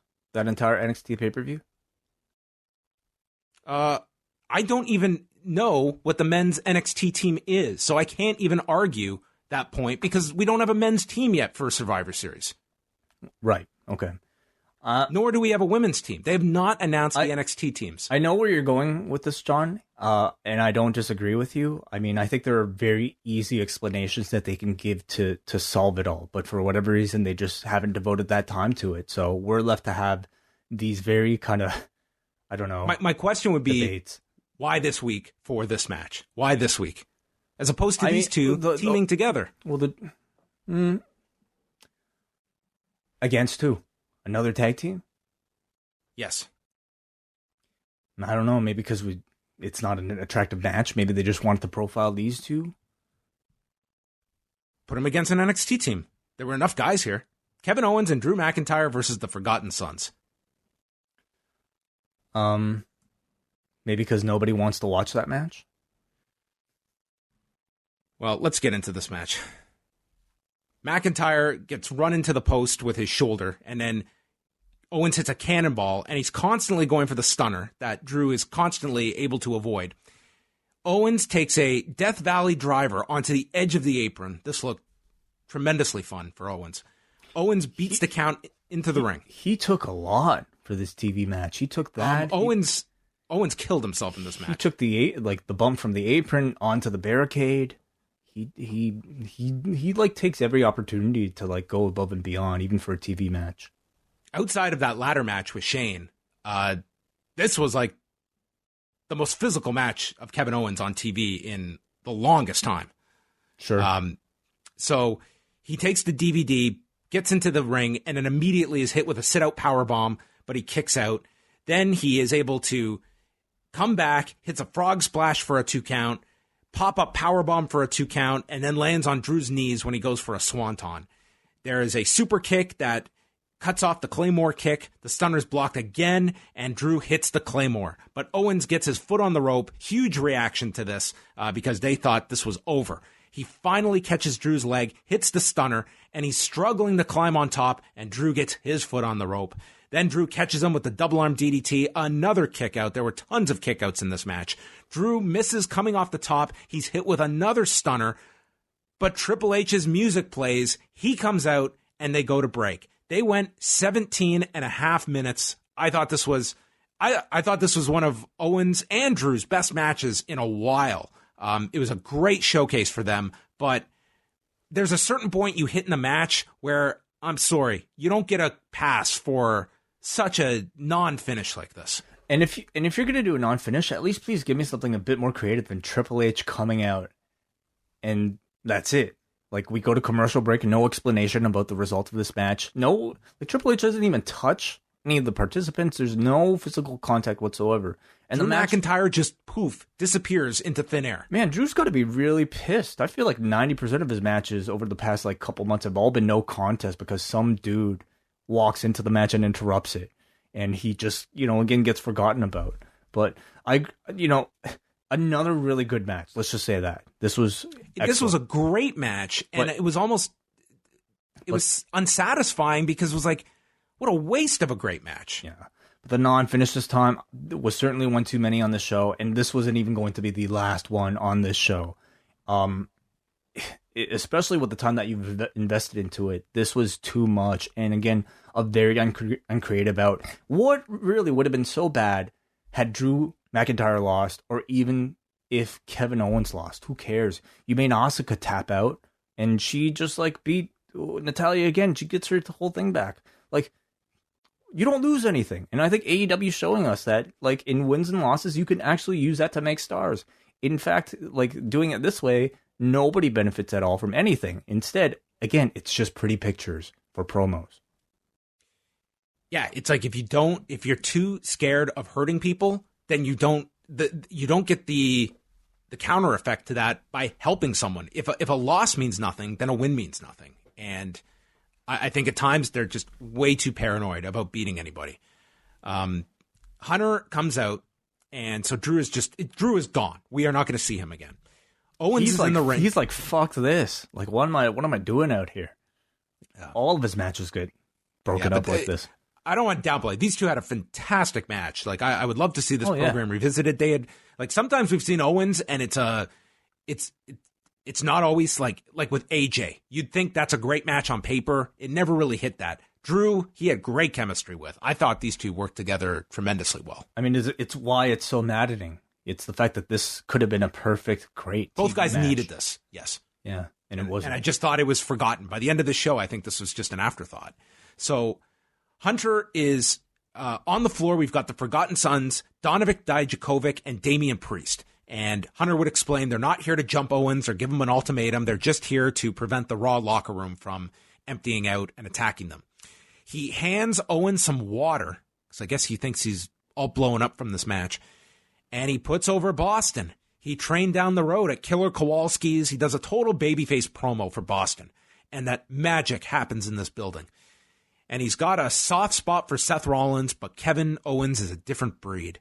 Kevin turned on his best friend in order to get to the NXT Championship, then walked down this ramp, challenged John Cena, and stood tall, legitimizing NXT. And then they took you, and you probably didn't want to leave, and you left for people that didn't actually want you. Kurt Angle fired you. Shane McMahon fired you. You belong in NXT. And before Owens can even be asked a question about joining them, the Raw members run down to attack. The Undisputed Era jumps in and attacks Kevin Owens, and then the OC runs in to chase off the Undisputed Era. Let me just say, I thought great promo from Triple H. You know, I was very captivated by his words and telling basically the story of Kevin Owens' history with NXT. And I think, you know, making it apparent to the audience that to show that they recognize that Kevin Owens is somebody who has been underutilized, whether it be just storyline, the fact that he's been quote unquote fired in storyline by so many people, but I think also a bit more of a subtle nod to tell the audience that, hey, this person should be capable of a whole lot more, and he hasn't been fully utilized to his full potential. I like the promo a lot. Unfortunately, the result of this just ended up being another generic attack. And by the end of the show, I mean, really all throughout Survivor Series season, it's just countless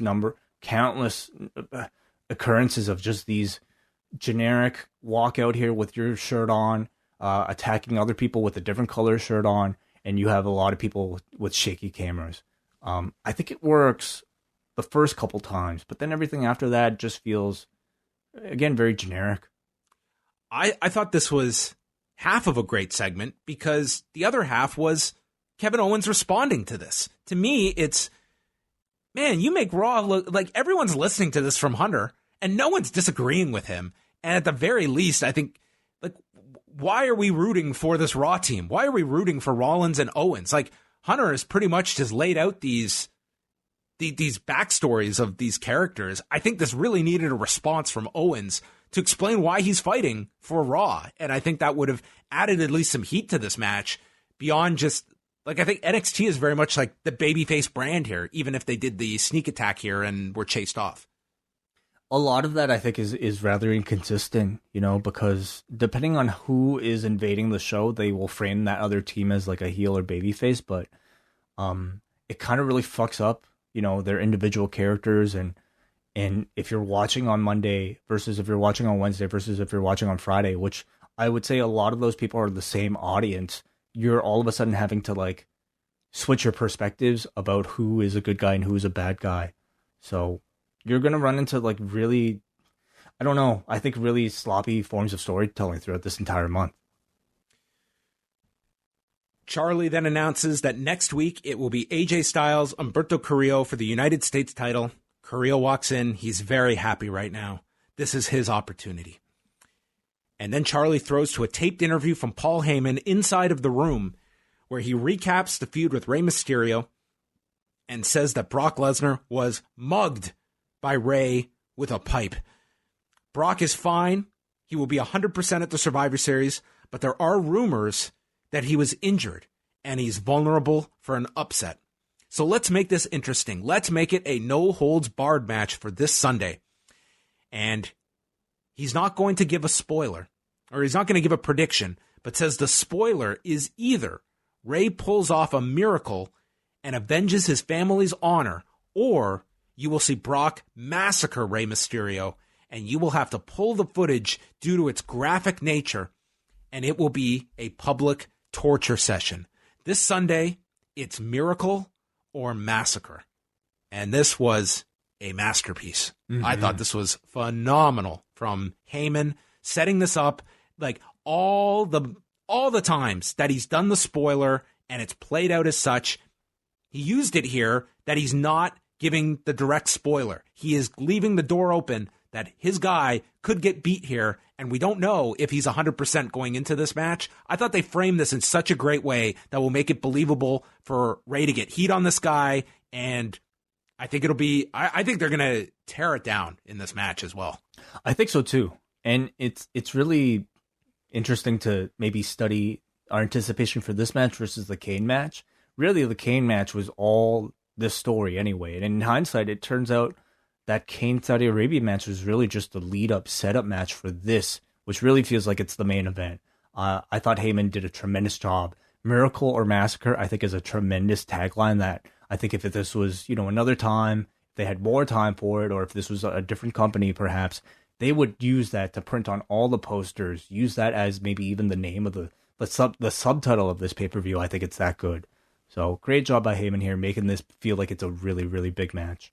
Yeah, I just thought this was a tremendous promo. It's fine. They went out and signed Cain Velasquez in the hopes of getting this phenomenal Latino babyface, and they got one, but they had already had him. He was there this whole time, not doing anything for you. Like, Rey was pretty much just the setup for Kane, and he comes out, like, Rey he's on fire right now. He has maybe never been, like, this much of a feeling like a top guy in WWE as he feels right now. Yeah, I agree. I mean, we say that, but we haven't really seen him wrestle in a long time, but you're right. I think, in a big program, he really feels like he fits here with Brock. He does not feel out of place at all. And we go back to Charlie, and there is Rey Mysterio to react. But first, he signals in Humberto Carrillo to come back into the shot, and he just tells him how proud you make us Latinos feel. Keep doing what you're doing. I know you can beat AJ Styles. This guy's the best. Oh, I love this. Like, whoever came up with this, I mean, these could have obviously been very separate segments, but just to have to see the visual of Rey Mysterio, kind of passing the torch and giving his nod of approval to this young up and coming Latino character on the roster, I think does a whole lot for Humberto Carrillo, a lot more than than what else has been going on with him lately. So, really simple and very effective, I thought. It was just a great little endorsement, and it wasn't like a huge part of this, but it was just a nice little thing that they threw in there. Rey then says that Brock has made the mistake of a lifetime. He accepts the stipulation, and he's bringing this pipe with him this Sunday. And he asks, is the no-holds-barred stipulation to Brock's advantage or mine? And then he stares into the camera. He's going to hunt down Brock and make him pay. The old Rey would have demanded an apology, but Lesnar doesn't apologize, so he's not coming for an apology. He's coming for the WWE title, and this is for you, son. Awesome. These two promos were fucking great. Yeah, I thought the best promos on the show, and I loved how Rey talked about the old him. The old me would demand an apology, but he's not the old me anymore. I thought great job from Rey, great job from the people that wrote this. I imagine Paul Heyman himself probably had a lot to do with this, but anybody else who had a hand in putting it together, I thought it came out great. As ridiculous as like the angle is, a man attacking his son. I think Rey, when he speaks, you really do believe his words. And here they had the camera close up in on his eyes, and he wasn't wearing like any type of contacts or anything. It was just him looking through his eyes, talking about his son and the anger that he feels seeing his son get attacked and him wanting to get revenge. And I very much believed him. I thought he's been doing fantastic in the promo department, and this feud needed it. It needed something big from Rey and Heyman on the Go Home show, and I thought they delivered. Do you think they'll have Dominic there on Sunday, and do they do some kind of angle with him? I think Dominic will be there. Yeah. Will they do an angle with him? Potentially. Yeah, sure. I really think if they were to do something where Dominic turns on Rey, I think it would be met with a lot of negativity. Oh, no, I think it's way too early for that. I mean, they still have to do the match itself. Like you have Dominic turn on Rey, and then where do you go from there? You know, I think they have to do like a tag match or whatever they're supposed to. And I don't know how ready Dominic might be yet. Asuka and Natalya. Vic Joseph mentions that this is the first time that, he mentions this is the first time we hear that Natalya, Asuka, and Kairi Sane will be teammates on Sunday with Charlotte Flair, meaning we still have a mystery woman that will be teaming with them. Okay. For Raw. Interesting. I guess we'll find out. So Who is it? Asuka, Kairi, Natalya, and Charlotte thus yes. far. So we have 4 of the 5 announced. Right. And so no one from NXT has been announced yet. So this is another match where you have 2 teammates fighting each other. Yes. Okay. But this was short.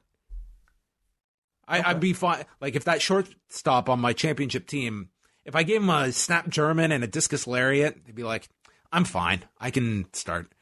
Natalya knocked down Kairi on the floor, then got hit with a baseball slide drop kick. They go back into the ring, and Asuka just beats her with a super kick. It was like more like a buzzsaw kick, that type of thing, you know? But I thought, like, for the length that this was, I thought it was actually a pretty good match, you know? Nice, good technical work between these two. Of course, the only complaint at this point is the crowd, but this was also 10:30, which Natalya always seems to get saddled with, unfortunately. I also think it really suffered from the lack of story, despite there actually being one built in, after Natalya submitted Asuka weeks ago. Remember that? No, because they didn't tell me. Yeah, no mention of that whatsoever. So that I don't know if this was meant to be a follow-up to that, or if that was already forgotten about and they just happened to work into this, but they did have a story there that could have easily told. And I think the lack of story meant that this just ended up not really making much of an impression with the crowd. I guess in a way this is Asuka getting her win back from Natalya, and it looks like Natalya's push is done for now. Yeah, Charlotte is now teaming with Becky. It's just assumed like she took that win from Natalya, I guess. Yeah. We should also mention there were a couple instances of WWE backstage ads throughout the show. More than one spot promoting CM Punk's appearance, so I believe that show will do quite well. It's going to do a very good number on Tuesday night. I don't know how high it'll be, but to me, it will represent kind of what the ceiling is for backstage on Tuesday nights at that time. Yeah. The Viking Raiders against Randy Orton and his mystery partner. You won't believe it. It was Ricochet for the Raw tag titles. I was stunned. Shocked. Ivar's dive gets stopped by Orton from the floor. Ricochet then kicked off the post for a moonsault, but missed Eric, took a knee shot. And then Rude, Ziggler, and Cesaro attack the Raw guys. They're in their blue shirts and baseball hats. Orton catches Ivar with a draping DDT, and then he's... this is where they shot in the back, where Rude, Ziggler, and Cesaro were. So the match was still ongoing. And then as Randy's setting up for the RKO, the ominous sounds of AC/DC hit as SmackDown ran down and the DQ occurred at 8 minutes and 13 seconds. It was really weird seeing Cesaro and the Lucha House Party coming down the ramp wearing these blue shirts to AC/DC. Are you ready? As if we were like in some type of like blood feud. Yeah, that song is not really like a pump you up like we're going to war type of song at all. It's like it's more like a going to the beer store on a Saturday afternoon type of song. You need quite a few beers to understand this invasion, and who's on whose team and who's teaming on Sunday. So non-finish here. Yeah, we've got the Lucha House Party, Heavy Machinery, Ziggler, Rude, Cesaro. They're brawling with Orton, with Ricochet, the Viking Raiders. Then the NXT guys run out. We've got Keith Lee, Matt Riddle, Tommaso Ciampa, Leo Rush, Pete Dunne, Isaiah Scott. They're beating down the SmackDown guys, and they just lay out all the SmackDown guys. They're just laying down like just putties. And then the Raw talent is staring at them. More NXT guys emerge from the crowd with the Undisputed Era. Raw tries to fight them off, but they're outnumbered. So Rollins runs down with all the Raw guys. Everyone's brawling, and we go to the back. Hunter has turned on the lights in the room, and he has announced that NXT will finish this in 6 days, proving they are the A brand, and announces it's an open door this Wednesday on NXT as the brawl continues, where Keith Lee takes Humberto Carrillo, military press slams him to the floor, and we go off the air. The open door thing was, I think, very necessary, very nice, and something that they probably should have been doing every single week, following that great number that first week. So you can expect to see. It'll be interesting to see maybe what the spillover is for NXT's rating this week from a mention on Raw. Again, a very generic type of brawl at the end here. Everybody suddenly changing into their shirts, which is whatever. I want to say I thought Ivar looked really impressive in that match. You know, he and Ricochet had this really great kind of mirroring spot where, like, Ricochet did all these high flying moves and Ivar matched him beat for beat. So he came across really well. But unfortunately, just another non-finish. You know, not like it mattered for this match anyway. But you're consistently reminding your audience that the results of these matches don't matter. In fact, you might not even get a result if you pay attention on TV. So, you know what? You probably shouldn't watch this at all because none of this matters. That's the trading that they've been doing to their audience for years now. So, if people are quiet for this match or anything after 10 o'clock or even 9:30, I don't think they have anybody to blame but their own booking. Yeah, this is a mixed bag of a show. I thought some of the wrestling was really good on this show, better than most weeks. I love the Rey and Heyman stuff. I thought that was tremendous. I think they've promoted that match very effectively. I think they've done a great job with that. I don't have a care in the world about these elimination matches on Sunday. They are going to be such a time suck. I hope they're good matches. I don't even know all the participants in the matches. Maybe on Wednesday we'll learn who the NXT teams are, but I'm not anticipating those at all. And that's such a big focus of the show. So if you're not into the main storyline, that's going to affect your enjoyment of the show. There's absolutely zero at stake. And with that many bodies in the ring, like, I expect a lot of quick eliminations for people that you'll probably, some people I think will get pretty upset that are taking elimination so quickly. I could be wrong. You know, you and I could be wrong, and that these could be spectacular match of the year candidates. But I don't know. History tells me that something. Yeah, let's save this clip and let's revisit it Sunday. I'm sure you and I will feel like idiots. You know, history tells us that, like, anytime you try to cram this many bodies into a match in an elimination style, it doesn't always turn out well. But we'll see. I agree with you. I thought good matches on the show, but really generic invasion stuff that, and just the lack of finishes that really kind of rubbed me the wrong way. And a very tired crowd that I don't really blame for being tired. As good as the wrestling was, I thought this felt like a pretty long show still. And I don't, I feel like an invasion angle should be a little bit more dynamic and a little bit more spontaneous than I think what we've had in these several weeks. That first week was like brand new, with NXT invading SmackDown, something we'd never seen before. But all the weeks after that just seemed like retreads and just a typical pattern of, middle of a match, here comes an NXT guy, and then here comes a Raw, jobber squadron coming to chase him out. Sometimes you might get a match, and sometimes you might not. That's what they've been repeating for every single one of their shows since this whole Survivor Series build began. So it hasn't really been all that interesting. And I think worth noting, like, I really feel like these style of matches, they're going to rest heavily on strong promos. And I think that's a big part of why NXT has come across strong, is that you have Hunter as that lead voice. And you at least know what NXT is fighting for. They are the underappreciated brand that believes they are better than Raw. They are better than SmackDown. I get a clear sense of what NXT, whether there's legitimate stakes here, there are theoretical ones for NXT to prove that they are better than these two. Yeah. It's just there has been zero in retaliation from Raw or SmackDown with any promos to say what they're fighting for, what they are out to prove. And I think there was a golden opportunity for Kevin Owens to have a rebuttal to Hunter on this show, but we didn't get that. So I don't see how you could root for Raw or SmackDown in these matches and care.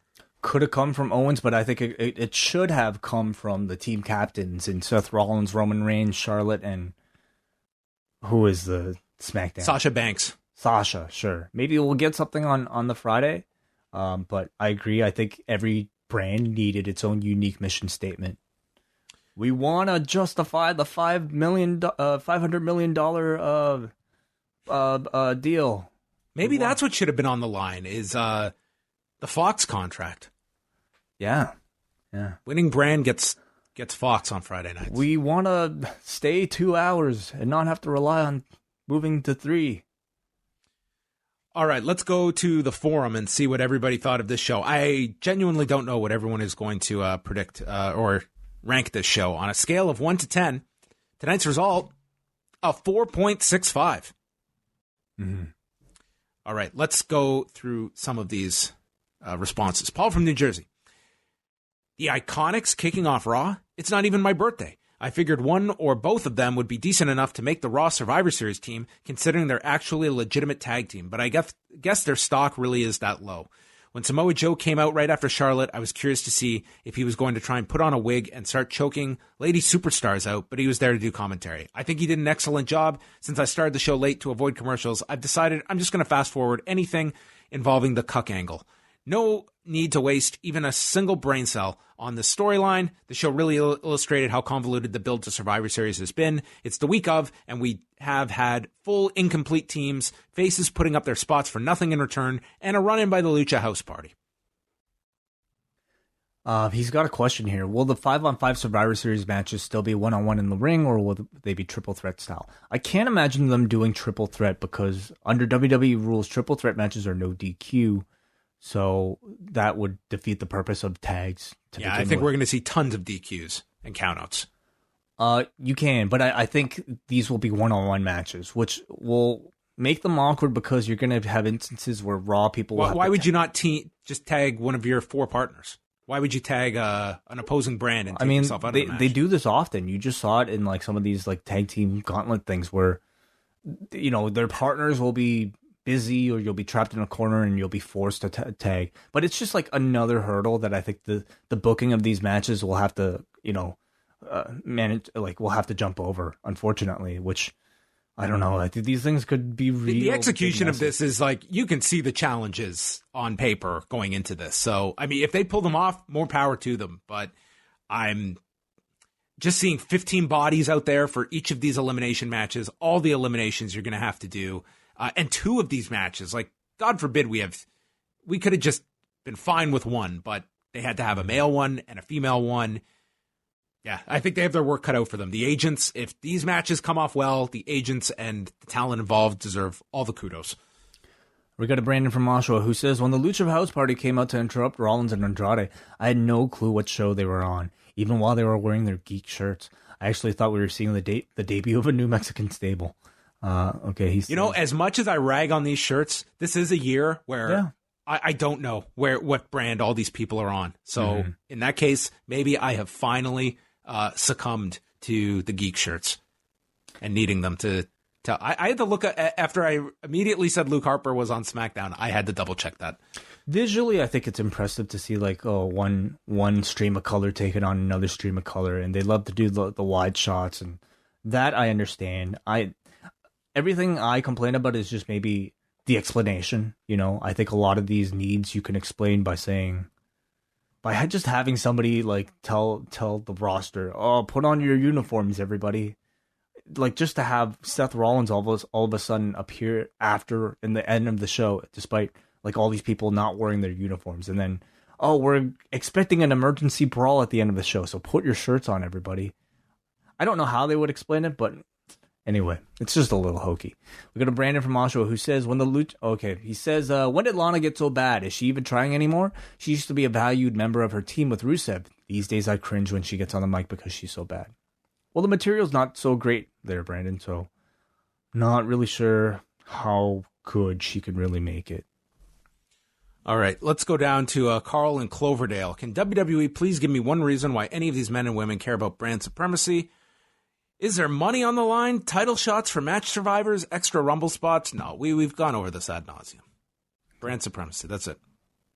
MJ from NJ says, if AEW beats NXT this week, I don't think NXT is long for this world in its current form.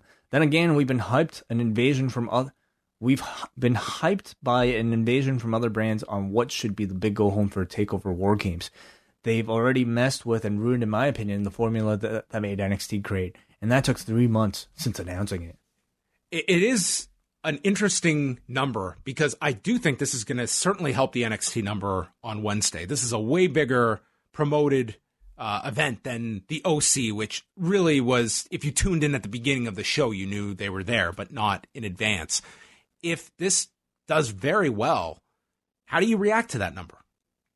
I think you react to it by doing this every week, or at least, often, like promoting NXT on Raw, which we have not seen any instance of throughout this entire time, except for this particular show with Hunter stating that comment that he has. I mean, you can't really integrate NXT characters into Raw storyline like you can this week, like this. But at the very least, I guess they show promos. You can start. NXT goes back and forth between brands and vice versa. Well, you could do whatever the fuck you want. Absolutely.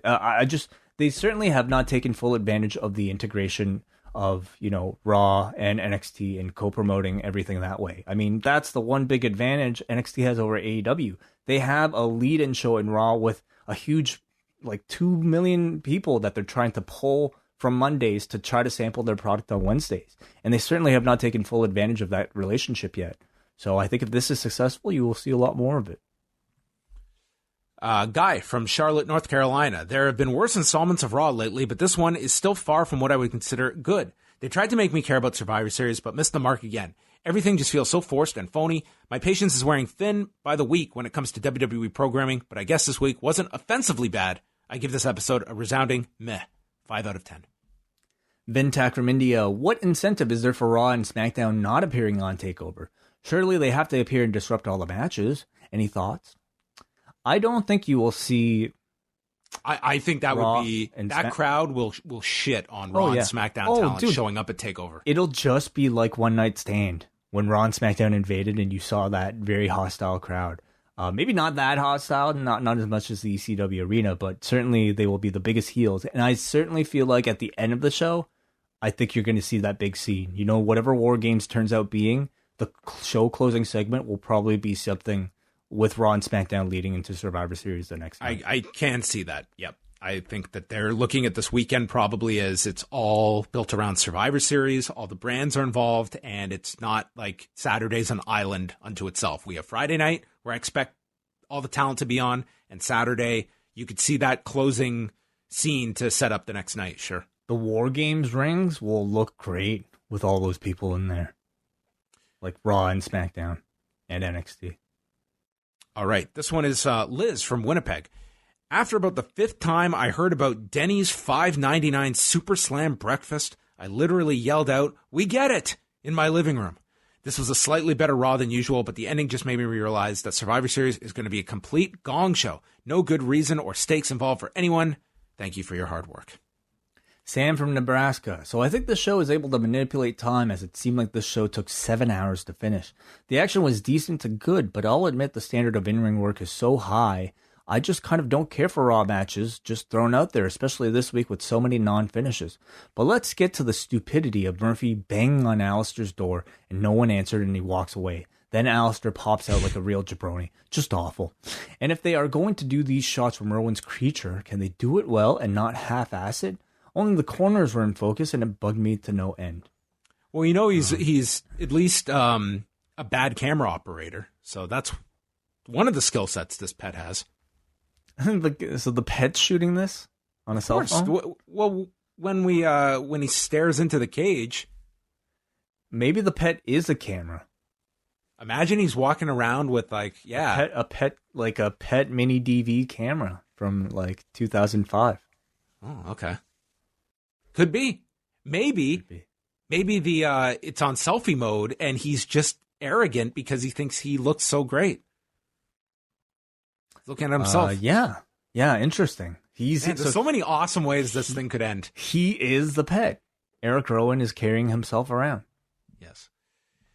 Samuel from Quebec is our final piece of feedback for the night. Tonight was my favorite Raw since this year's draft. I really enjoyed Kevin Owens versus Drew McIntyre, although I found it stupid to just end the match during the break. I was totally invested in knowing if Owens was going to rejoin NXT. Lots of good wrestling on the show. Main negatives were the Lana stuff, Eric Rowan talking to a camera in a cage, and too many brawls. While this is the best build to Survivor Series in years, I think multiple attacks from both brands on one show get tiresome. Finally, what the hell was Aleister Black doing that made him unable to open the door of his dark room in time? And why didn't he at least appear after Murphy's match? 7 out of 10.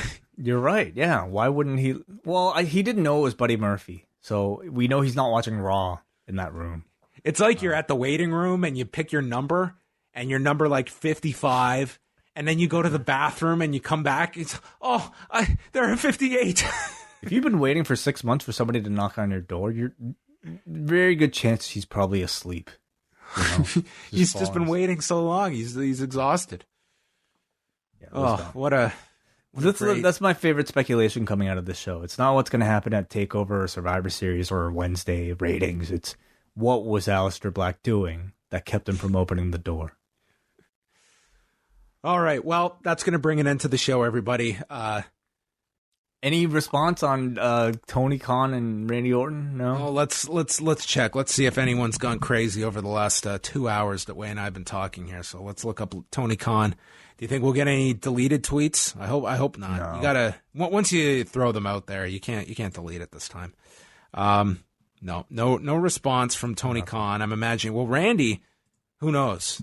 Gets back. Randy has not responded at all. We'll check Punk here. I think Punk is gonna keep quiet. God knows what he's just started here. Yeah, so there you go. No response. You watching Backstage tomorrow? I'm going to be talking to you at that time. Oh, that's right. Yeah. So maybe we'll watch it. We'll watch it after, and then we'll discuss it on Wednesday. Yeah, we'll chat about it on Wednesday for sure. So that will be the plan. All right. Thank you to everybody for joining us. Big week coming up here at the site. So we hope you are not sick of us and that you tune in for every show this week. That's it. Goodbye, everybody. Have a good night.